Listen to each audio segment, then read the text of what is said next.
یہ کھڑے یہاں پہ، کام انہوں نے کرایا ہے۔ میں سلمان کراچی کے معاملات کو اوورسی کرتے ہیں، لیڈ کرتے ہیں، ان تمام کاموں کی مشاورت ہم سے کی گئی، اپروول ہم سے کرایا گیا، کام کو ہم کروا رہے ہیں۔ تو خدا را یہ منافقت کی سیاست کو ختم کریں، جو آپ کا کام ہے اس کا کریڈٹ لیں، جو آپ نے کام نہیں کیا اس کا کریڈٹ لینے کی کوشش نہ کریں، اور دوسری چیز یہ ہمارے معاملات میں انٹرفیئر نہ کریں۔ ایک اور نیا پروپیگنڈا انہوں نے سٹارٹ کیا کہ کے ایم سی کورنو کارپس کاٹ رہی ہے، یہ وہاں چلے گئے اور وہاں جا کے انہوں نے الزام لگانا شروع کر دیا، اور جو بیہودہ زبان استعمال کی ہے انہوں نے، پتہ نہیں کس کے والد صاحب کو یاد کر رہے تھے، میں تو باپ نہیں کہوں گا ٹی وی پہ۔ یہ ہے رواداری کی سیاست، یہ ہے تمیز کی سیاست، یہ ہے انسانیت کی سیاست۔ کچھ اقدار ہونے چاہیے۔ تو میں جماعت اسلامی کے امیر سراج الحق صاحب کو ریکویسٹ کرنا چاہوں گا کہ پلیز اس شہر کے اندر رواداری کی سیاست کو فروغ دینے کی ضرورت ہے، عزت احترام کی سیاست کو فروغ دینے کی ضرورت ہے۔ یہ جو بدماشی کی سیاست ہے نا، اس کو ماضی میں اس شہر کی عوام نے ترک کیا ہے، اور ہمیں پلیز 90s میں ارلی 2000 کے کراچی میں نہ لے کے جائیں۔ اس شہر کی رونقیں جو بحال کرنے کی کوشش کی جا رہی ہے نا، اس میں ہمارا ساتھ دیں۔ آپ اپنے ڈومین میں کام کریں، ہم اپنے ڈومین میں کام کریں۔ آپ اپنے والد صاحب کو یاد رکھیں، ہم انشاءاللہ اپنے والد صاحب کو یاد رکھیں گے۔ دوسروں کے والدین کے اوپر الزام لگانا اور اس طرح کی بات کرنا میں سمجھتا ہوں غیر مناسب ہے۔ بہت شکریہ، اس امید کے ساتھ کہ آنے والا وقت اس شہر کراچی کے لیے، ہمارے پیارے صوبہ سندھ کے لیے، پیارے پاکستان کے لیے مزید بہتر ہوگا، اور انشاءاللہ ہم سب مل کے اپنے آنے والی نسلوں کے لیے ایک بہتر معاشرہ بنانے میں اپنا کردار ادا کر پائیں گے۔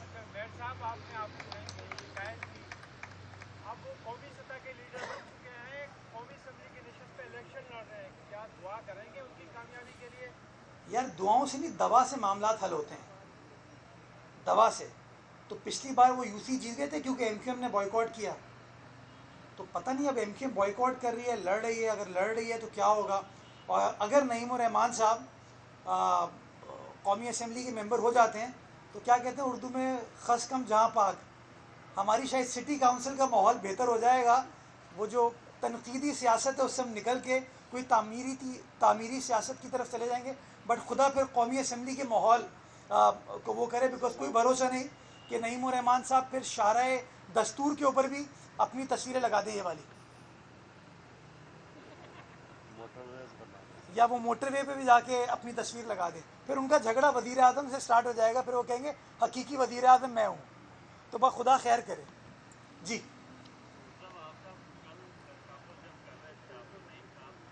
اچھا، کل بھی پریس کانفرنس کی انہوں نے؟ اچھا، روز کرتے ہیں؟ اچھا، پریس کانفرنس پہ کوئی کام کے حوالے سے بات کر رہے تھے وہ، یا الزامات؟ اوکے، کام وام نہیں، اوکے اوکے پلیز۔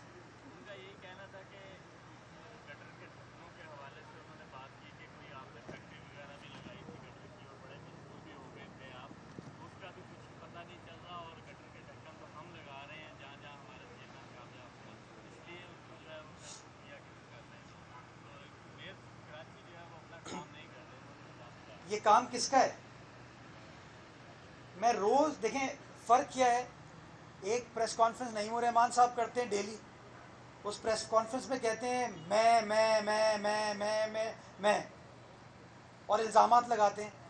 کوئی پریس کانفرنس کی کہ یار میں نے نیا پارک بنا لیا ہے، کوئی پریس کانفرنس کی کہ جماعت اسلامی کے تحت چلنے والے 9 ٹاؤنوں میں نئی سڑکیں ہم نے بنا لی ہیں، کوئی پلے گراؤنڈ بنا لیا ہے، کوئی اپنی ڈسپینسری ٹھیک کر دی ہو، بیسک ہیلتھ یونٹ انہوں نے ٹھیک کر دیا ہو، کچھ بھی نہیں کرتے۔ ہم روز جب پریس کانفرنس کرتے ہیں کوئی ڈیولپمنٹ کے ایشو پہ بات کرتے ہیں آپ سے کہ بھائی ہم یہ کام کر رہے ہیں، یہ بہتری لا رہے ہیں، اور آپ کو بہتری ہوتے ہوئے نظر آ رہی ہے۔ باقی جو انہوں نے ڈھکن کے حوالے سے بات کی، میں صرف یہ کہنا چاہوں گا شکریہ نعیم الرحمان صاحب آپ کا کہ آپ نے اعتراف کیا کہ ڈھکن آپ لوگ لگا رہے ہیں، کیونکہ ڈھکن ہم آپ کو پرووائڈ کر رہے ہیں۔ وہ ہمارے ڈھکنوں پہ نیلا رنگ کرتے ہیں، آپ غور سے جا کے دیکھیے گا اس میں KWSC لکھا ہوا نظر آئے گا آپ کو۔ تو ڈھکن ہم پرووائڈ کر رہے ہیں، لگا آپ رہے ہیں، تو خدا خیر کرے گا، ہمیں کوئی اعتراض نہیں ہے۔ ہمارے ڈھکنوں کو آپ کلر کر کے اپنا نام دے دیں، لیکن پلیز خدا را لوگوں کی خدمت کریں، لوگوں کے مسائل حل کرنے میں اپنا کردار ادا کریں۔ جی بتا دیں۔ گزشتہ دنوں جماعت اسلامی کے پروگرام کے اندر ایک صحافی کے ساتھ بدتمیزی کی گئی اور اس کو دھکے دیے گئے، اس کے اوپر کیا کہنا چاہیے؟ میں سمجھتا ہوں یہ شرمناک طرز عمل ہے۔ ہمارا اختلاف سب سے ہو سکتا ہے آپ کبھی کبھار صحافی دوست بڑے ترش اور خطرناک سوال پوچھتے ہیں، بٹ اس کا مطلب یہ نہیں ہے کہ ہم اس طرح کی جارحانہ چیز آپ کے ساتھ کریں. میں اس کو شرمناک کہوں گا اور میں اس کی مذمت کرنا چاہوں گا. صحافی ہمارے بھائی ہیں، اس قوم کا معاشرے کا اساس ہیں، اور عزت احترام کے ساتھ رواداری کے ساتھ ہمیں چلنا چاہیے. یہی والی بات ہے جو والد صاحب کو یہ لوگ یاد کر لیتے ہیں. تو جب تک میرے والد صاحب کو، سلمان کے والد صاحب کو یاد کر رہے ہوتے ہیں تو آپ لوگ کچھ نہیں کرتے. جب آپ کے والد صاحب کو یاد کرتے ہیں، کم از کم میں کنڈیم تو کرتا ہوں، مذمت کرتا ہوں. تو میں سمجھتا ہوں ہم سب کو ایک دوسرے کے والدین کا احترام کرنا چاہیے، اور اسی چیز کو اپنی آنے والی نسلوں کو بتانا چاہیے کہ اس معاشرے میں رواداری، عزت، احترام الحمدللہ ہے. کچھ؟ تھینک یو، بہت شکریہ.